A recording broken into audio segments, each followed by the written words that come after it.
Good morning, Multifamily Investor Nation. My name is Emily Mooneyham, and I am the Investor Services Manager here at PassiveInvesting.com. I'm very happy to be hosting this week, but I'm going to give everyone just a few minutes to join this morning before we get started.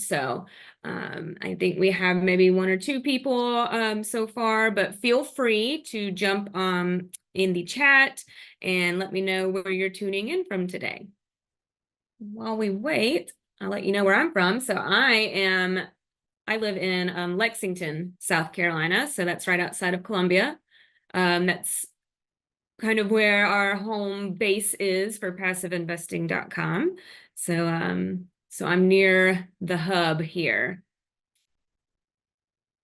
I hope everybody has stayed safe here on the East Coast, specifically with the hurricanes, and hope everybody has gotten to safe shelters if you're currently in Florida as well. Also, in your free time, you can read a little bit about myself and the rest of our team here at PassiveInvesting.com. You can go to that website, and under the Meet the Team tab, you'll find all of our team members where you can read a little bit about each person that works for us. Also, while you're there, make sure to take a look at our current offerings to see what deals we currently have open for investment. If you want to learn more about what we do here at PassiveInvesting.com, just be sure to click the link to join the Passive Investor Club. From there, someone from our investor relations team can reach out, and you'll be able to get yourself signed up for our mailers and some emails about open investments and things happening.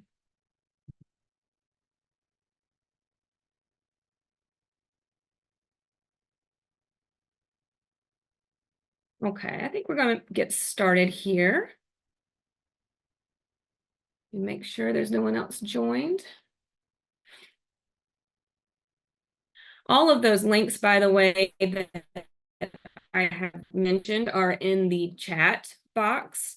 So you can have quick access to our website and all of those links to get signed up. Okay, so welcome to this week's Multifamily Investor Nation webinar. My name, again, is Emily Mooneyham, and I'm the Investor Services Manager here at PassiveInvesting.com. Today, we're going to be discussing the ins and outs of the Investor Services Department here at PassiveInvesting.com. My department is not necessarily the glitz and glamorous side of the business, but it is one of the most important in terms of being the liaison between our investors and your investors. We kind of bridge that gap between them and their actual investments. My team really prides itself on clear communication, following up, and one of the most important things is patience. Our number one main goal in investor services team here at PassiveInvesting.com is to assist our investors, your investors, so that they can feel at ease during a process that at times can seem a little stressful and overwhelming. So that's why we're here, and I'm going to talk a little bit about what we do. Let's go ahead and get started. I'm going to go ahead and start off, as we always do, a little disclaimer here. I am not a financial, legal, or tax advisor, and we ask that you please consult with your financial, legal, or tax advisor before making any investment decisions. Okay, I've just popped up a little agenda here. We'll be talking about a little intro of myself and my background. We'll talk on the main points of what the investor services team does. We'll also discuss the timeline of the investor life, really from start to finish, that process once it hits the investor services email, the process on the investors and what they go through. And then the last slide will be a first distribution sent. Now what? Kind of a behind the scenes on what we do during the life of the investor's investment.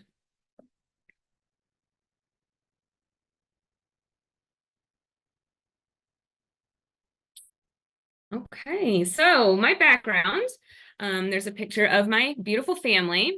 Again, I'm the Investor Services Manager. I've been with PassiveInvesting.com for about 2.5 years, almost 3 years at this point. There's my family. There's my daughter. She's 12 years old. Her name is Cece. My son Hank is 8, and my husband Greg. We also have a dog, a little pug Callie, and a cat, Ruby. But yeah, so we are very active. As you can see, my daughter cheers, my son does swimming and basketball. So we're always very, very busy. My previous experience was never in the private equity real estate investment genre, I guess you could say. I have always been in the food and beverage industry my whole life since I was about 15 years old. I started off in this Greek restaurant as a bus girl and a dishwasher and a host. And through high school and college, I served tables, I bartended, and in my early to mid 20s, I ended up managing a bar for about 6 years. So that gave me a lot of experience in management. And from there, I went to culinary school and I opened up my own little wing joint sports bar with a good friend of mine. It was really successful. And I ended up, as you can see, with children, the restaurant life got a little too late for me. So I decided to make a little switch to being a sales rep at Cisco Food. So I was there for a few years and got promoted to being a consultant with them. I was on the East Coast of South Carolina, consulting on our clients, helping them with their menus. And then, of course, COVID hit. So our department unfortunately got let go, but it shifted me into this new world of real estate. I stumbled into this job from a friend, and it's been a great experience. So I attest my success to my previous years in sales, customer service, and being really organized. So that's kind of my history. Let's see, we're gonna go to the next. Okay. So while we're here, so we're talking about the investor services team. What does the investor services team do? I want to introduce virtually, obviously they're not here, but my team. Rob Gallo is the director of investor relations. I'm sure you've heard of him.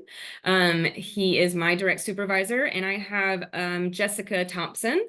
She works for me, and she does a great job. She came previously from our acquisitions department. She's very knowledgeable, and we do mostly the same work all day, every day. So between Jessica and myself, we're the ones that make up the investor services team here at PassiveInvesting.com. Since I brought Rob up, I wanted to also point out another department that we work very closely with is our investor relations department. And some of our tasks and things gray area intermingle, but they are separate departments. Investor relations department consists of Rob Gallo as the director, and Austin and Arvin, and we have a new teammate, Chad. I like to think of them kind of as our sales people, right?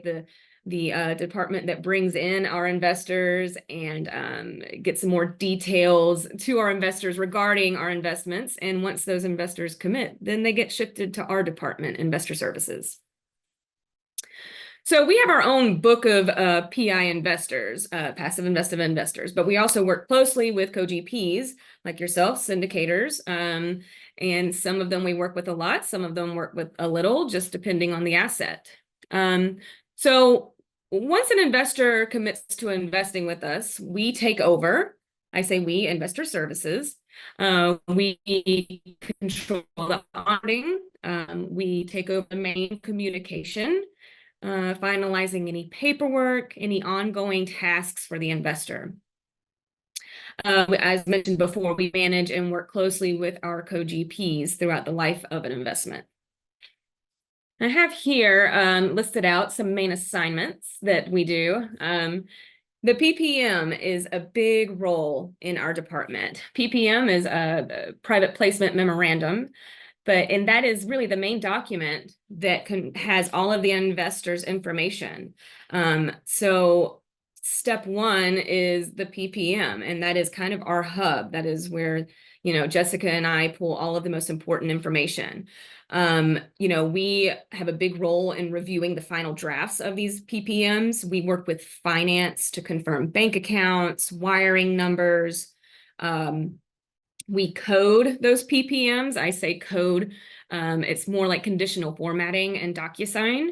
So once we get final copies of those PPMs, then we put them in DocuSign and format them to how the investment is investing, whether it's through an entity or trust or IRA. We'll get a little more into that later. But so we take the PPMs, we send them via DocuSign, we receive them back from the investor, we process them, and we create their profiles based off of what's in that PPM. So that's why the PPM is so very important and needs to be accurate. Another main assignment that our team does is the accreditation verification. So there's a choice within the PPM that we follow up. We send our investors to a third-party company, Parallel Markets, that does a great job to verify if they're not already verified.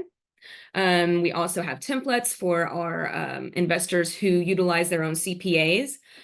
So as long as we get that verification accreditation letter, it's good with us for 5 years or through the life of the investment. Excuse me, sorry about that. Let's see.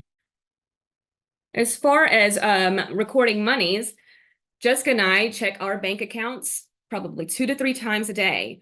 We want our investors to understand that they trust in us. We make sure that we know when the money is coming to us so that we can keep an eye out for it. So we log into the bank 2 to 3 times a day. We'll make sure that everything is comed over smoothly. And when we do see those monies, then we alert our investors via email or our syndicators and co-GPs that we work with.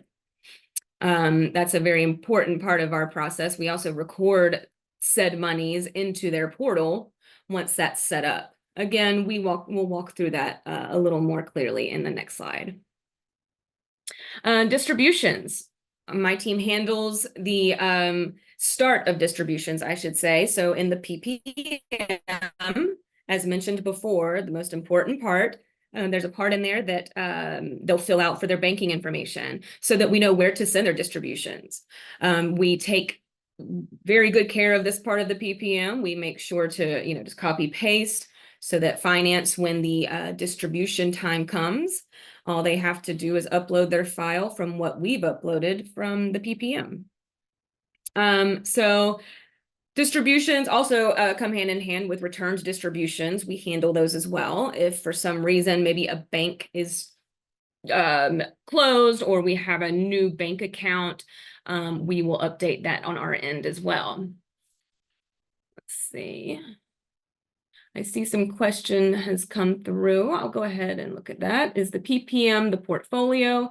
Can you spell out the acronym? Sure, yeah. PPM is Private Placement Memorandum. So that is just the legal document that we send for every investment. For every asset that you invest through, it's just a different one depending on the structure of the asset and the investment. PPM is just quicker for us to say. So Private Placement Memorandum.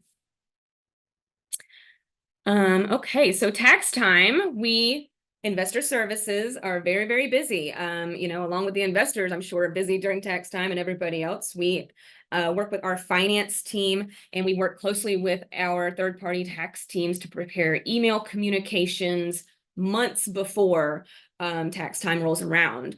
Again, we go off of what's in our portal, and what's in our portal is what we input from the PPM. So again, I will always reiterate how important that is and the information that the investors put in the PPM, because all of that is reflected on your K1. So K1 time, the investor services team, along with the finance team, is very, very busy preparing your K1s for you. Let's see. And then the sale of assets. We recently sold a couple of assets, so just through this, and we're closing those up now. But we work with the directors to draft necessary paperwork. We work with the legal team as well to make sure we have the right paperwork to send out in order to code those in DocuSign. Investor Services is the one that sends those documents out to the investors. We process them as they come back. We work with finance to then send those monies to our investors, and then we follow up. Again, from the beginning of my presentation, a big part of our world is follow-up. And we want to make sure that when we have sold an asset, that you do receive the monies in a timely fashion. So it's a very important part of the investor services team role. All right. So timeline of the investor life. This is kind of the steps of when an investor comes into passiveinvesting.com and wants to invest with us. So step one is basically the soft commit email confirmation. So say you're an investor and you'd like to invest through us, there's a link, which actually we posted in the chat box where you can go and view our current offerings. After our investor relations department has spoken with you and you feel comfortable and you're confident and you're ready to invest, then you click that I'd like to put in a soft commit. Once that soft commit link is clicked, it comes directly to the investor services team. It comes via a Google Sheet, so we get it in our investor services inbox. Once we get that email, me and Jessica, the investor services team, we add it to what we use is Airtable. Airtable is like our grail here. We live by Airtable. It's where all of our investors, we keep track of them, how much they've invested, where they're from, numbers, emails, etc. So once it's added there, we send the investor an email confirming, that's our email confirmation, that we did receive their soft commitment and that listed out are the next steps. These can be adjusted as needed, these templates that we have, depending on the investment itself, depending on the vehicle of the investment. So say you're investing through a trust or an LLC, an IRA, which is obviously something, you know, that's a world of its own. Those templates are adjusted as to what we need for each investment. So if you invest through a trust, we need a copy of your trust certificate. If you're investing through an entity, the operating agreement. So things like that, we can tweak these templates that we have. Let's go to the next. So from there, after the investor commits, we send the investor an email confirmation. We send them then the PPM. Again, as mentioned here, IRAs are a little different. Normally, we send our PPMs through DocuSign. If an investor comes through investing through an IRA, a custodian, say, you know, Advanta or Equity, Quest, all those Midland, all the different companies, then we like to send the PDF copy of the PPM in our email confirmation. We do that because when IRAs, they really like to see, first of all, the whole agreement, and they want to make sure that the investor is filling it out accurately. Obviously, if you're investing through SDIRA, it's going to be their tax ID number. It's going to be their address, and it's going to be a certain subscriber name. It's not just going to be John Doe.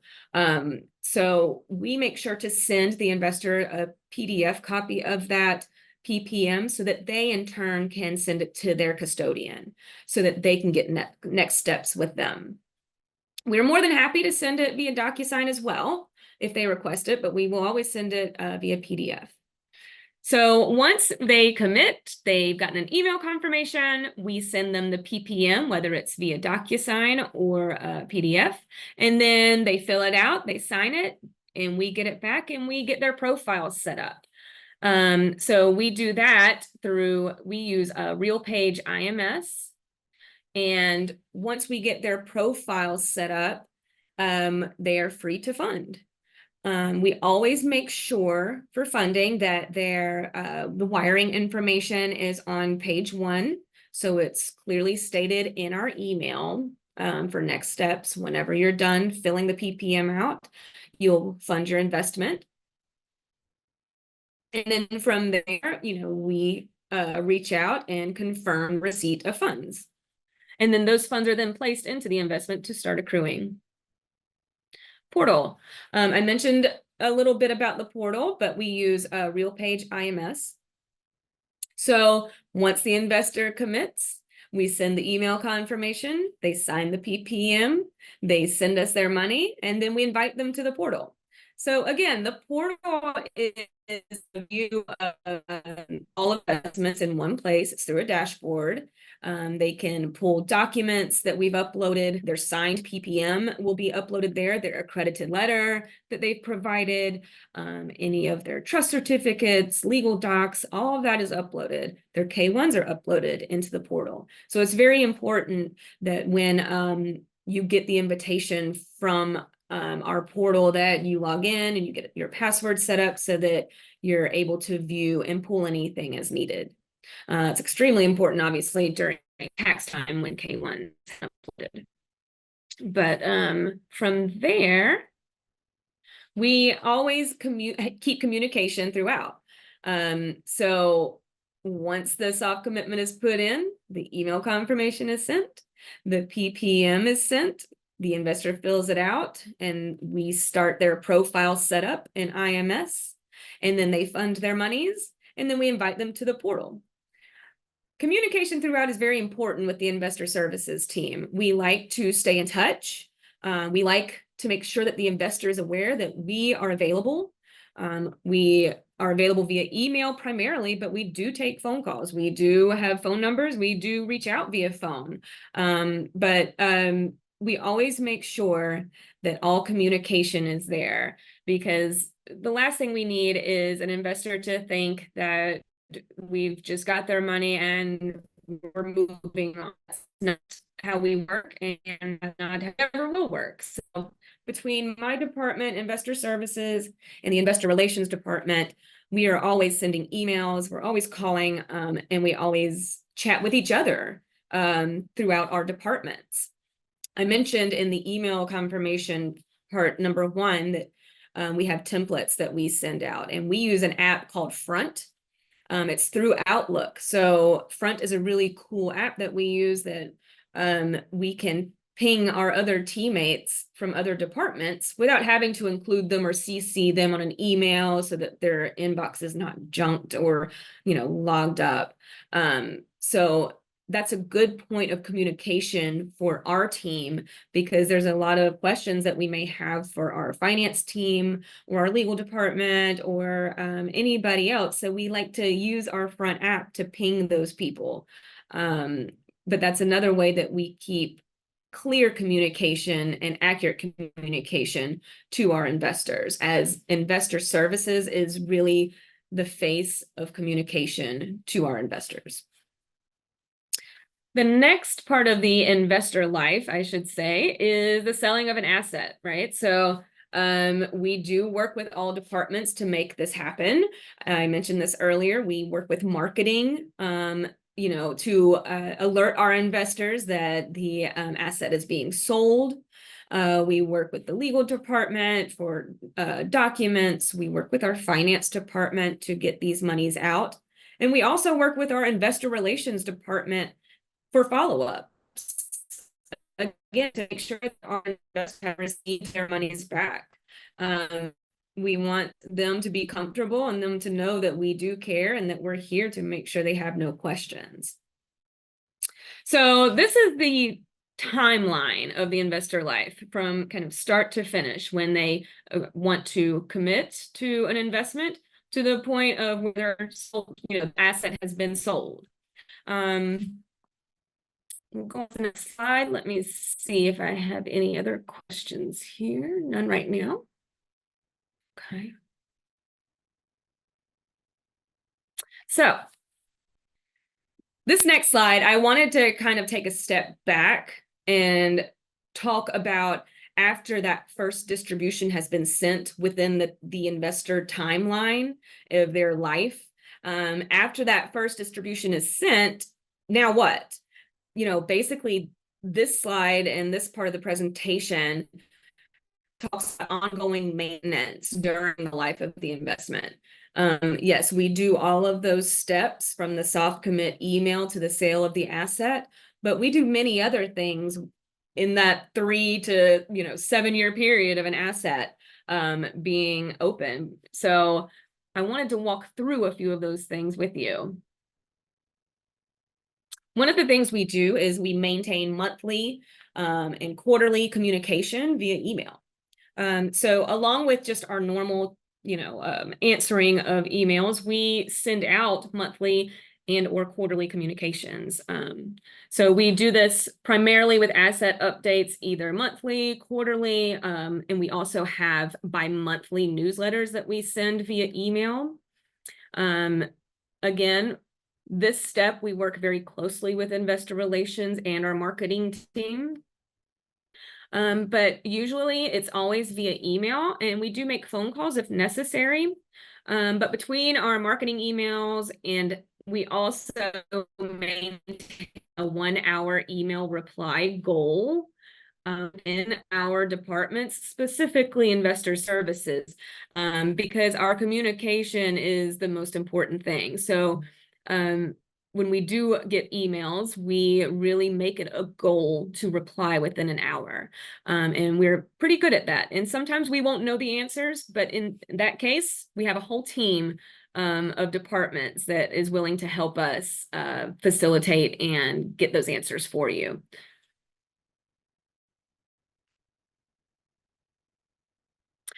Another thing that we maintain throughout the investor's life after that first distribution is sent is obviously staying compliant.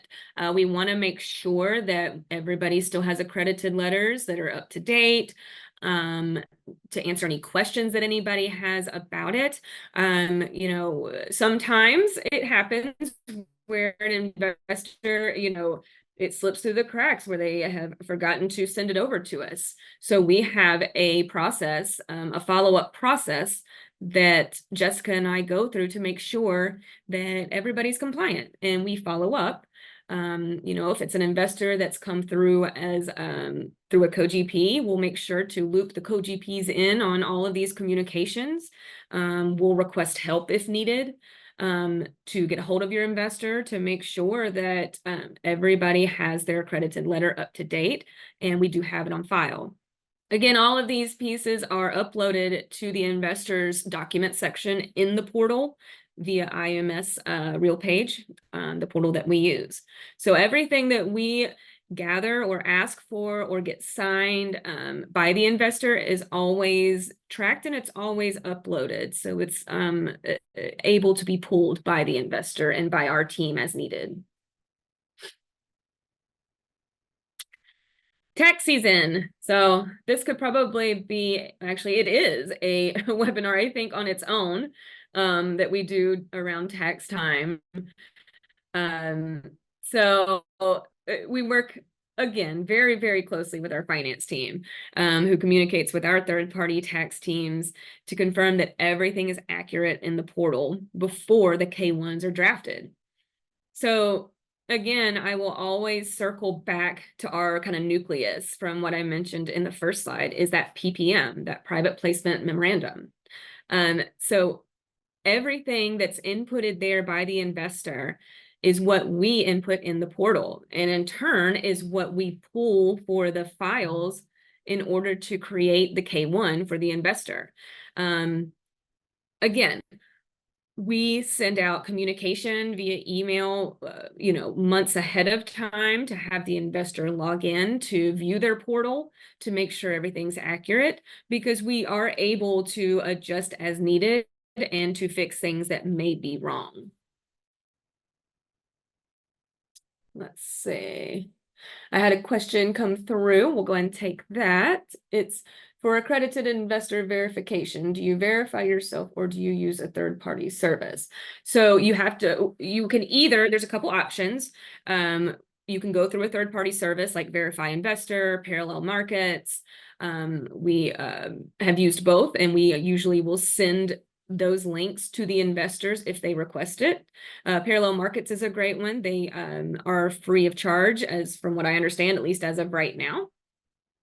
And then we also will take a letter from a licensed CPA, licensed professional, and we do provide templates for the investors who request that so that they can send it to their CPA or licensed professional. So there's a couple of ways that you can verify yourself, but once you commit to investing with us, we do require that a letter be sent that's verified by a licensed professional or by a third-party service like Verify Investor or Parallel Markets. Let's see. Okay, so we ended up on tax season. Working closely with IR, I always put IR because it's so long, investor relations / finance on future pipeline deals. I should have probably put marketing on that as well. So, you know, in the middle of an investment, right, when we're not in the middle of a raise or something along those lines, doing these little tasks in between, we do work closely with investor relations and finance and marketing on future pipeline deals, deals that we know are getting ready to come down the pipeline. And we do this to make sure that we're ready for any questions that the investors may have. We also do this to prepare ourselves for the soft commits that will be coming in down the road for this future investment. We want to make sure that we have the correct raise amount. We want to make sure that our deadline dates are accurate for funding. So because of all those little details, we want to make sure that that is all accurate so that when we create our email confirmations to the investors, there's no confusion. So again, Front app is a great place for us to communicate via our other departments within passiveinvesting.com on a specific task like this. But we do work closely with them on future pipeline deals. If the investor services team may have a longer standing relationship with an investor, you know, we may be asked to reach out to them rather than the investor relations team, only because we speak to them more often. So I do have a handful of investors that that I do love dearly, and I speak to probably once a week, and we keep them up to date on the happenings. Last thing here I have for the first distribution sent, now what, is be available for the one-offs. I like to say one-offs because there's a lot of one-offs. One-offs meaning the investor would like to change their banking information, where their distributions go. That's probably one of the main ones. So prior, the investors were able to do that themselves, but that became murky and it made things not very clean, right? Specifically when it came to IRAs, because as you know, with IRA, those distributions have to go back to them. And so for those one-off requests of banking information, we have to do our due diligence on the investor services team to make sure that specifically for IRAs that, you know, those monies are being sent back to the right place. But yeah, we have to be available for the one-offs like banking forms, FMVs, fair market value valuations, which are yearly done for the IRAs. So it's about this time of year, what is it, October? Yeah, where we'll start getting requests for fair market valuations from your equity trusts, your Advantas, all of these people that need the yearly valuations, and we are responsible for handling those as well. Investor Services takes care of that. Any portal questions? When you log into your portal, why can't I log in? What's happening? Two-factor verification, you know, we're the ones who handle those admin snafus, right? Sometimes things happen and you get logged out, or we need a password reset to log into your portal. We're the ones who handles those one-offs. Distribution questions. I haven't seen my distribution. What happened? And we'll check with finance. It could be something as simple as the bank just reversed it for some reason, which has happened. It doesn't happen often, but we always work with our finance team to keep those in line. We have many a spreadsheet to keep up with anything that's sent back as far as distributions. Distribution questions on, well, why was it paused? That's more of a investor relations department question, but we do have that information because we're involved in the email communications that is sent out. Again, we always answer our emails within the hour. If we don't have the answers that you're looking for, we will always let you know that we're checking on that, and we'll get back to you as soon as possible. So this was kind of my presentation. I'm going to pause for a minute to see if anybody has anything else to ask. And if you don't think of it right now, you can feel free, please, to email myself at emily@passiveinvesting.com, or you can email our investor services inbox, which I check, my counterpart Jessica checks, and Rob Gallo checks as well, investorservices@passiveinvesting.com. And you can always give us a call at 803-381-4811. I'm going to look and see questions. We're good. Again, I want to thank you for coming, and I just want to let you know that we appreciate you. And if you have any questions, again, feel free to email us, call us. We're here to help service. That's kind of our motto, investor services. We're white glove service here, and we will be able to help answer any questions you may have. I hope you enjoy your day, and please stay safe. Thank you.